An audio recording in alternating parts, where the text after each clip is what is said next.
बिस्मिल्लाहिर्रहमानिर्रहीम। अस्सलाम वालेकुम डियर स्टूडेंट्स। आज हम एसिड्स बेस एंड साल्ट का लेक्चर नंबर 3 पढ़ेंगे। आज हम क्या कवर करेंगे? Water ionization in KW, difference between KW and KC of water, KW and its dependency on temperature. बहुत इंपॉर्टेंट लेक्चर है आज, ठीक है। स्लाइड व्यू पे जाता हूँ। Water ionization constant. Water ionization मतलब वाटर आयनाइज होगा और फिर उसका हम कांस्टेंट कैलकुलेट करेंगे। हाइलाइटर भी सेलेक्ट कर दो पहले।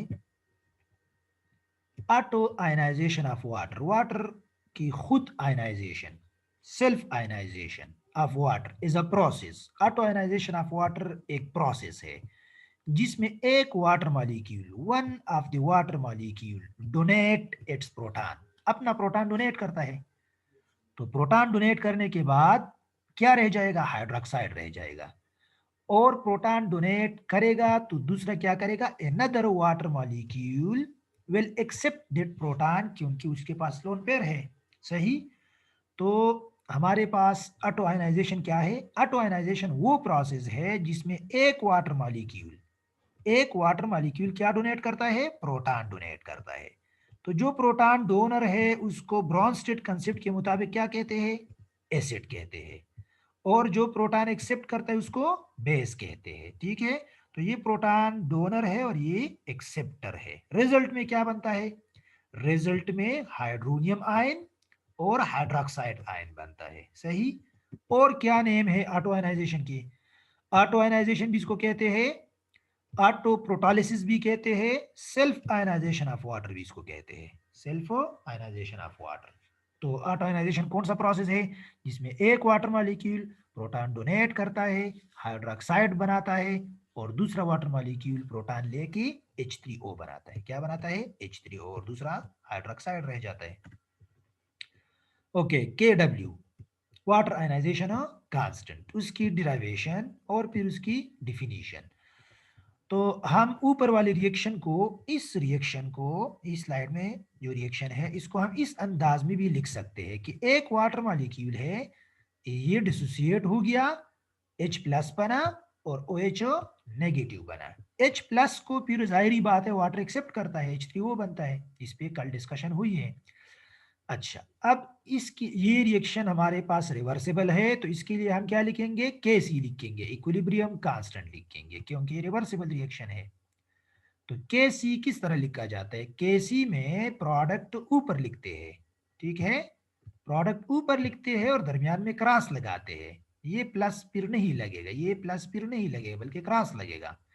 और नीचे क्या लिखते हैं? नीचे रिएक्टेंट लिखते हैं, लेकिन किस अंदाज में? मोलर कंसंट्रेशन के अंदाज में। इस अंदाज में इसको मोलर कंसंट्रेशन या मोलरिटी कहते हैं। आसान अल्फाज में इसको कैपिटल M से शो करते हैं। चैप्टर नंबर 7 फर्स्ट ईयर में आप लोग इसको पढ़ चुके हैं। सही। तो ये हमारे पास ये जो एक्सप्रेशन है ये वाटर के KC के एक्सप्रेशन हो गए। मैंने सर्कल किया, ये वाटर के KC के एक्सप्रेशन हो गए, ये हमारे काम आएंगे आगे लेक्चर में। सही। अच्छा, अब ये जो वाटर है इसकी कंसंट्रेशन कांस्टेंट रहती है, ऑलमोस्ट कांस्टेंट रहती है। तो जब ऑलमोस्ट कांस्टेंट है तो ये KC भी तो कांस्टेंट है, तो हम इस वाटर की कंसंट्रेशन को इस साइड पे ले आएंगे। तो देखो, KC अपने जगह पे मौजूद है और वाटर की कंसंट्रेशन इधर ले आके ये आ गई। तो KC मल्टीप्लाई बाय वाटर क्या रह जाएगा? H प्लस आयन और OH negative ion molar concentration के फॉर्म में रह गए, इस अंदाज में इधर रह गए। अब ये तो बड़ा लेंथी फॉर्म बना, KC डॉट H2O, ठीक। तो इसको हम सिंपली KW पे रिप्लेस करते हैं। किस चीज पे रिप्लेस करते हैं? KW पे रिप्लेस करते हैं। KC dot molar concentration of water is replaced by KW, और ये W stands for water, so water ionization constant। तो इसकी जगह जब हम KW लगाते हैं तो हमारे पास नीचे वाला इक्वेशन जो है ये आ जाता है। तो अब आप लोग देख लें, बड़ा क्लियर डिफरेंस है KW की एक्सप्रेशन में ऑफ वाटर और Kc के एक्सप्रेशन ऑफ वाटर में, दोनों में बड़ा वाज़ेह डिफरेंस नजर आ रहा है, और ये डिफरेंस हम और भी जो है एक्सप्लेन करेंगे नेक्स्ट स्लाइड्स में, ठीक है। अच्छा, वियर Kw क्या कहलाता है? Is ionic product of water. Ionic product इसलिए क्योंकि आप लोगों को इस साइड पे क्या नजर आ रहा है? इस साइड पे आप लोगों को वाटर के आयंस नजर आ रहे हैं। वाटर आयनिक फॉर्म में किस फॉर्म में होता है? H प्लस और OHO नेगेटिव। और प्रोडक्ट किसी कहते हैं? क्रॉस को कहते हैं। ये मैथ्स का प्रोडक्ट है, ठीक है वो। अच्छा, अब डिफिनीशन है। अब क्या है? डिफिनीशन। डेरिवेशन तो हो गई। डिफिनीशन, डिफिनीशन क्या है? द प्रोडक्ट, प्रोडक्ट कौन सा? मैथ्स वाला प्रोडक्ट, केमिस्ट्री वाला नहीं। The product of molar concentration of hydrogen ion and hydroxide ion is called ionic product at given a temperature. Temperature constant रखते हैं क्योंकि के आयनिक और टेम्परेचर डिपेंडेंट है, और ये हमारे लेक्चर का हिस्सा है, सही। ओके, अब मोलरिटी ऑफ वाटर डिस्कस करते हैं। प्योर वाटर की मोलरिटी क्या है? ठीक, तो इसको डिस्कस करते हैं। क्यों डिस्कस करते हैं? क्योंकि मोलरिटी ऑफ वाटर एक तो इसलिए जरूरी है कि हमें ये पता चले कि हमने इस वाटर के कंसंट्रेशन को क्यू जो है केसी के साइड पे लेके गए। हम क्यू वाटर के कंसंट्रेशन को केसी के तरफ लेके गए, तो इसका आंसर हमें कहाँ से मिलेगा? मोलरिटी ऑफ वाटर से। और दूसरी बात, जब हम केसी और किस चीज में, नेक्स्ट स्लाइड्स में, जब ये इन स्लाइड्स में हम डिफरेंस करेंगे, केसी और केडब्ल्यू में डिफरेंस पढ़ेंगे, तो इसके लिए हमें मोलरिटी ऑफ वाटर चाहिए होती है, सही। और तीसरी बात ये है मोलरिटी ऑफ वाटर के बारे में कि हमें ये पता चलेगा कि कितने ग्राम वाटर में कितने ग्राम वाटर डिसोसिएट होते हैं, सही। अच्छा, तो स्टार्ट लेते हैं। 1 ml वाटर नॉर्मली 1 ग्राम के बराबर होता है। तो 1 ml वाटर 1 ग्राम के बराबर है। तो 1 लीटर में 1000 ग्राम होते हैं, तो 1000 ml वाटर 1 लीटर में 1000 ml होते हैं, तो 1000 ml 1000 ml 1000 ग्राम वाटर के बराबर होंगे। 1000 ml mean 1 litre. 1 litre water 1000 ग्राम के बराबर है। तो हमें 1 लीटर वाटर में वाटर के मास का पता चला। तो जब हमें मास का पता हो किसी चीज का और उसके मोलर मास का भी पता हो, तो हमें नंबर ऑफ मोल्स कैलकुलेट करने आनी चाहिए, ठीक है। First chapter, first year. So number of moles are equal to mass in gram divide by molar mass. तो मास इन ग्राम 1000 ग्राम है, मोलर मास वाटर का 18 है। तो जब हम नंबर ऑफ मोल कैलकुलेट करते हैं तो 1000 को 18 पे डिवाइड करेंगे तो हमारे पास नंबर्स ऑफ मोल्स आ जाएंगे। तो कितने लीटर में है ये मोल? 55.55 आंसर आता है इससे। तो ये कितने मोल्स है? 55.5 मोल्स है। और कितने लीटर में? 1 लीटर में। कितने लीटर में? 1 लीटर में। तो हम 1 लीटर के लिए क्या लिखते हैं? पर लीटर या पर डीएम क्यूब हो। अब इस मोल पर लीटर को मोलरिटी कहते हैं। क्या कहते हैं? मोलरिटी। तो 55.5 हो मोलर, इसको मोलर कहते हैं। ये वाटर की मोलरिटी है। तो 55.5 मोलर बहुत ज्यादा वाटर, ठीक, ये बहुत ज्यादा मोलर है, बहुत ज्यादा कंसंट्रेशन है ये। अब डिसोसिएट कितने होते हैं? 25 डिग्री सी पे, 25 डिग्री सी पे कितना वाटर डिसोसिएट होता है? 25 डिग्री सी पे डिसोसिएटेड वाटर के मोल्स कितने होते हैं 1 लीटर में? 10⁻⁻7 होते हैं। 10⁻⁻7 हो। तो 10⁻⁻7 कितने ग्राम के बराबर है? अब ये मोल्स है, क्या है? मोल्स। तो मोल्स को अब वापस ग्राम में कन्वर्ट करना है। तो मोल को ग्राम में कन्वर्ट करने के लिए मोलर मास से मल्टीप्लाई करेंगे। तो हमारे पास कितने ग्राम वाटर डिसोसिएट हुआ है? 0.0000018 ग्राम, जो कि ना होने के बराबर है। इसीलिए हम कहते हैं कि वाटर की कंसंट्रेशन ऑलमोस्ट क्या है? कांस्टेंट है। इसीलिए हम ये इस साइड पे लेके गए। और दूसरी ये मोलरिटी किस लिए इंपॉर्टेंट है? ये 55.55 हो आगे हमारे काम आएगा ये केसी की कैलकुलेशन में, ठीक है। अच्छा, नाउ के डब्ल्यू को फर्दर डिस्कस करते हैं। 25 डिग्री सी पे 10⁻⁻7 मोल्स ऑफ वाटर क्या होते हैं? 10⁻⁻7 मोल्स ऑफ वाटर डिसोसिएट होते हैं, ठीक, पर लीटर, पर डीएम क्यूब। जो बात हो गई पहले स्लाइड्स में, ठीक है।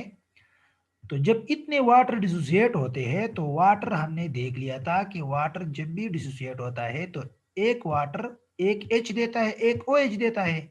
दो वाटर दो H आयन देंगे, दो OH आयन देंगे। 10⁻⁷ मोल वाटर 10⁻⁷ मोल H आयन देंगे, 10⁻⁷ मोल OH आयन देंगे। सही। तो हमारे पास 10⁻⁷ मोल H आयन्स भी बनते हैं और 10⁻⁷ मोल्स OH आयन भी बनते हैं पर लीटर। तो इसको मोलरिटी कहते हैं। अच्छा, तो के डब्ल्यू का एक्सप्रेशन क्या था? के डब्ल्यू का एक्सप्रेशन इधर नीचे भी गिवन है, नीचे भी गिवन है। K W is equal to H ion concentration and O H ion concentration. तो हम क्या लिखेंगे?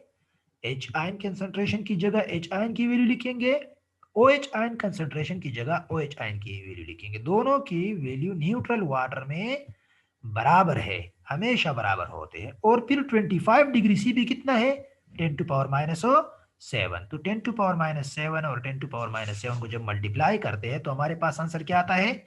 10⁻⁴। ये वैल्यू किसकी हो गई? ये वाटर की के डब्ल्यू की वैल्यू हो गई, लेकिन किस टेम्परेचर पे? 25 डिग्री सी पे, 25 डिग्री सी पे। अच्छा, तो अब फर्दर क्या होगा? मतलब H2O, H2O जब किस तरफ जाता है? जब H2O डिसोसिएट होता है और H प्लस आयन और OH नेगेटिव आयन बनाता है, H प्लस और OH नेगेटिव, तो ये डिसोसिएशन का प्रोसेस है और ये एंडोथर्मिक है। डिसोसिएशन का प्रोसेस है, बॉन्ड इसमें ब्रेक हो रहे हैं और बॉन्ड ब्रेकिंग हमेशा एंडोथर्मिक है। और एंडोथर्मिक प्रोसेस टेम्परेचर के इंक्रीज होने के साथ इंक्रीज होता है। ठीक है।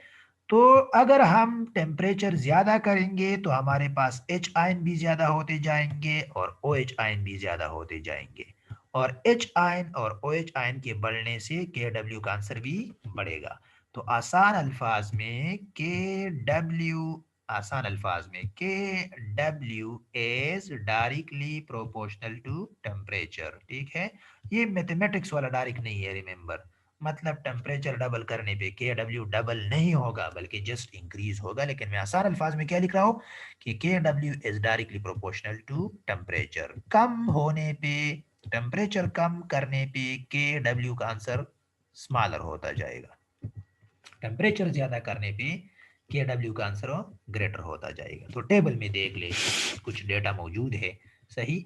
थोड़ा सा पीएचपी भी बात करेंगे, लेकिन पीएच का अपना लेक्चर आगे आएगा। सही। सो टेम्परेचर इन सेंटीग्रेड और के डब्ल्यू ऑफ वाटर, के डब्ल्यू ऑफ वाटर। तो जब टेम्परेचर 0 डिग्री सी होता है तो के डब्ल्यू की क्या वैल्यू है?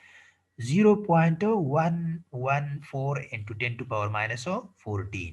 और उस वक्त पीएच ऑफ वाटर 7 नहीं रहता, बल्कि पीएच और पीओएच दोनों हमेशा इक्वल होते हैं पेवर वाटर के।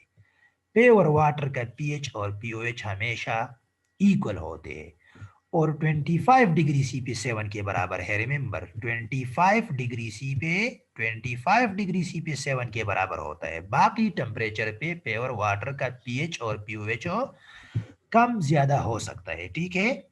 अच्छा, तो जीरो, रिमेंबर, पीएच और पीओएच ऑफ वाटर टेम्परेचर के साथ इनवर्स है, टेम्परेचर के साथ इनवर्स है। और इस पे फर्दर बात करेंगे पीएच के चैप्टर में। आज हमारा मेन फोकस इस पे है, इस साइड पे है। ठीक है। तो ये थोड़ा सा मैं वैल्यू सिर्फ बताऊंगा, बाकी इसको आगे भी कवर करेंगे। सो टेम्परेचर जब कम है तो के डब्ल्यू की वैल्यू कम है, क्योंकि ये डिसोसिएशन का प्रोडक्ट है और हर डिसोसिएशन का प्रोडक्ट टेम्परेचर की इंक्रीज होने के साथ इंक्रीज होता है। 25 डिग्री सी भी इसकी एग्जैक्ट वैल्यू ये है, लेकिन हम इस 8 को क्या करते हैं? इसको इग्नोर करते हैं। ठीक है। तो हम लिखते हैं 1.00 10⁻⁴, जिससे पीएच आंसर फिर क्या आता है और पीओएच 7 और 7। प्योर वाटर में पीएच और पीओएच हमेशा एक जितने होते हैं।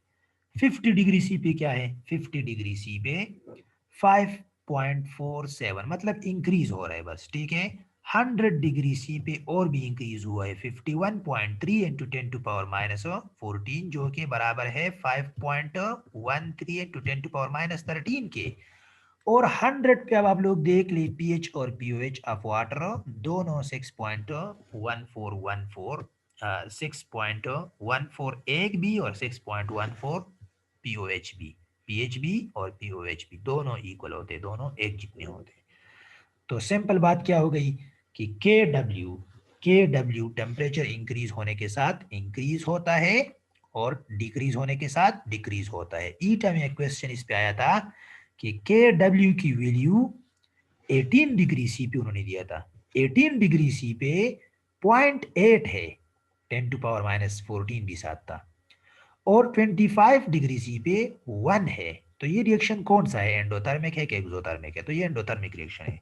ठीक है, के की वैल्यू, के सी की वैल्यू, के डब्ल्यू की वैल्यू, के ए, के बी, ये सारे वैल्यू टेम्परेचर के इंक्रीज होने के साथ इंक्रीज होते हैं, क्योंकि ये सारे डिसोसिएशन के प्रोसेस है।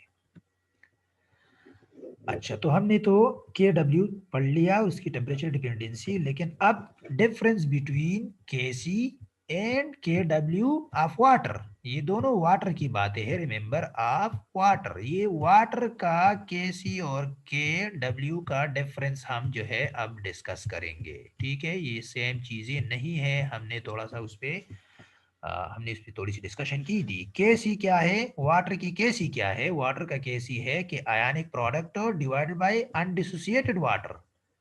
आयन का जो प्रोडक्ट है और अनडिसोसिएटेड जो वाटर है, तो वाटर की मोलरिटी कितनी है? 55.55, और H आयन और OH आयन का प्रोडक्ट 25 डिग्री सी पे क्या आता है?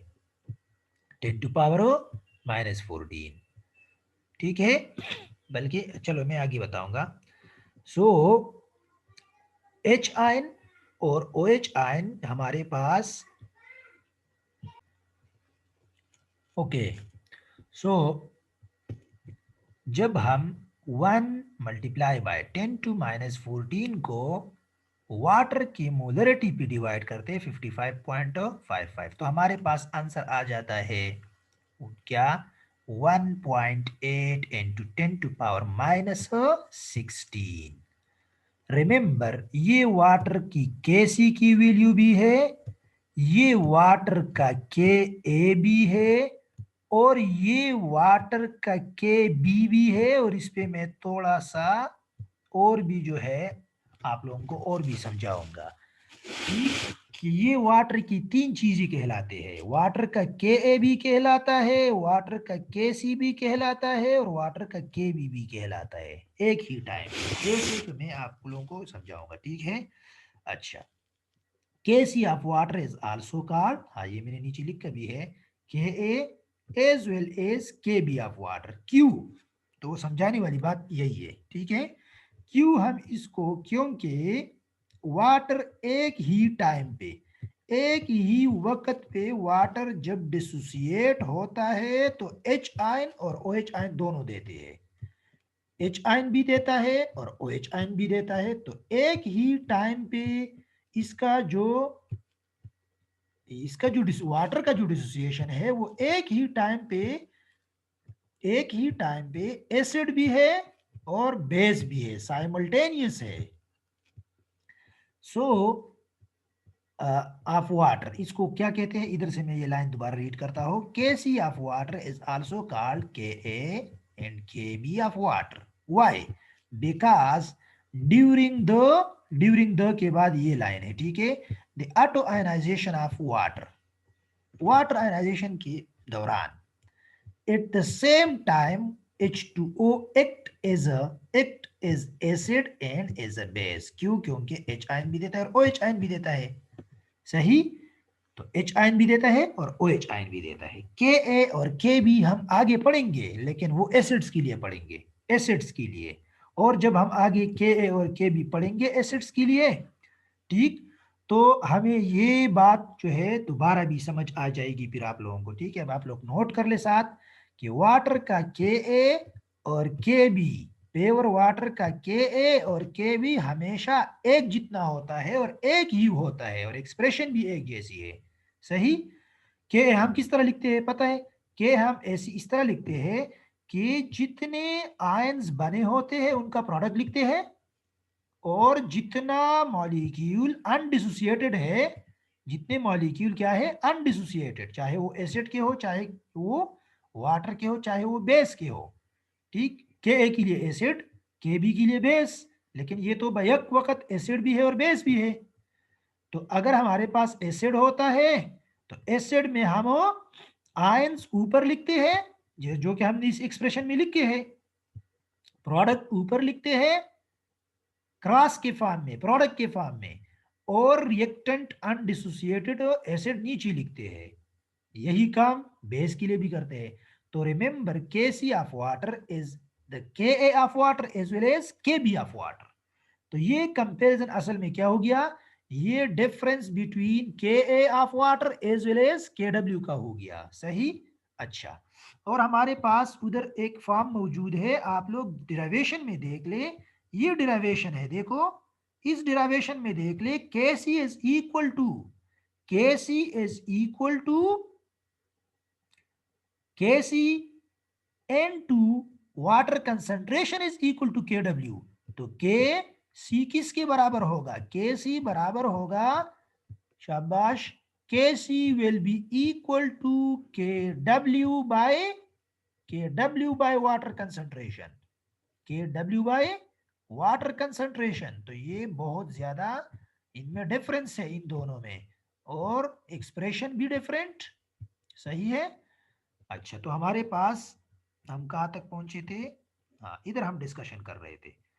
सो किसकी वैल्यू ज्यादा है, देखो वैल्यू किसकी ज्यादा है, एक की क्या वैल्यू है, बल्कि ये डिफरेंस इधर भी देख ले आप लोग इस नेक्स्ट स्लाइड में। के डब्ल्यू के सी से ज्यादा होता है, के डब्ल्यू के सी से ज्यादा होता है, किस चीज के लिए, पेवर वाटर के लिए। तो के सी सी जब ज्यादा है तो वाटर का के सी तो के ए है, वाटर का के सी तो वाटर का के बी है। तो इसका मतलब है के डब्ल्यू ग्रेटर है वाटर की K A C B, K B C B, pure water. सही। अच्छा, अब डिफरेंस, फर्दर डिफरेंस इस टेबल के फॉर्म में सुन ले। 25 डिग्री सी पे हमने इसलिए लिखा है ताकि हम ये वैल्यू 25 डिग्री सी की है, बाकी आप लोग देख ले। के डब्ल्यू का क्या एक्सप्रेशन है, फर्स्ट डिफरेंस तो एक्सप्रेशन में है, के डब्ल्यू का एक्सप्रेशन ये है, और के सी का एक्सप्रेशन ये है, नीचे वाटर भी मौजूद है। ये के सी का एक्सप्रेशन है, ये के डब्ल्यू का एक्सप्रेशन है।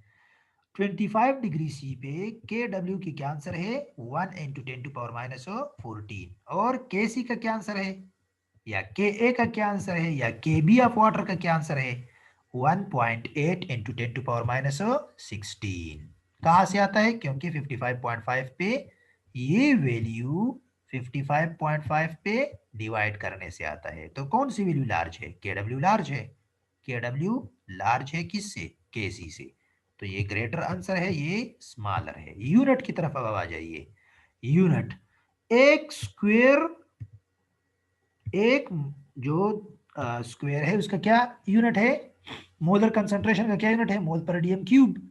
मोल पर डीएम क्यूब इधर भी लिखेंगे, मोल पर डीएम क्यूब इधर भी लिखेंगे, तो हमारे पास आंसर आ जाएगा mole square into DM minus 600। सही।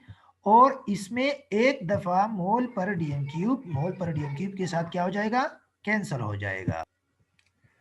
अच्छा, तो देखो इसमें एक वाटर का जो मोल पर डीएम क्यूब है वो ऊपर दो में से किसी एक के साथ क्या कर दे, कैंसल कर दे, क्रॉस कर दे। बल्कि मैं एक और पॉइंटर सेलेक्ट करता हूं, ये वाला पॉइंटर, ये दोनों आपस में क्या होंगे, क्रॉस होंगे, इसके यूनिट क्रॉस होंगे और एक यूनिट रह जाएगा, और इसका यूनिट क्या है, मोल पर डीएम क्यूब है।